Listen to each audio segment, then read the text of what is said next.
Hi, this is Pat DeLuca. Welcome to DP2 Insights. In this video, we're going to look at creating or modifying the user taskbar.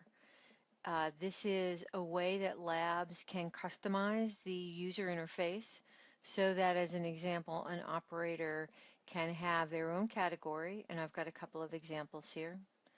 Say Susan is an operator in your lab. She logs on to Windows. This will allow her to go in directly into DP2 and see only those tasks appropriate to her job or to a specific workflow.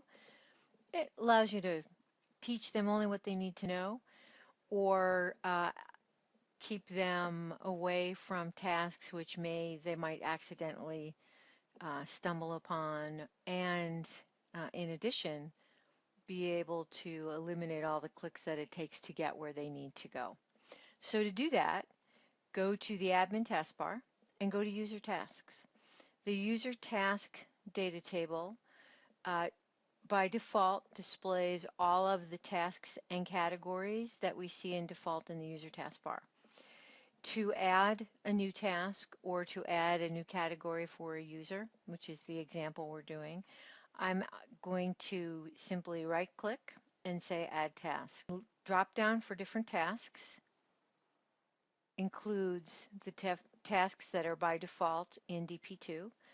So as an example, perhaps the operator that we're talking about is a operator who needs to import or manage subject information as part of your data import.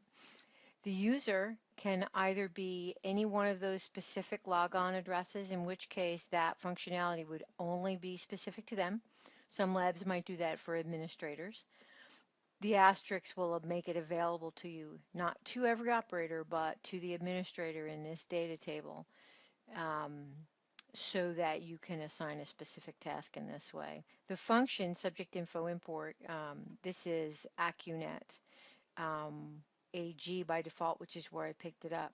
I'm going to go and just take a look. I'm going to double click on the taskbar to reorganize those so that you can see that I've got subject info import, but because of the way I went in, but I can change that to my import function in DP2.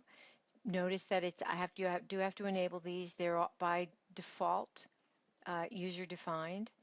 And the task category, in this case, I'm going to create a new one. So I'm just going to delete the one that's there, and I'm going to call this subject info, so that in your lab, anyone who logs on or who wants to go straight to this user task, depending on what their job is, will see this in that task category. So the sequence being 10, 10 being the first. So I'll save that.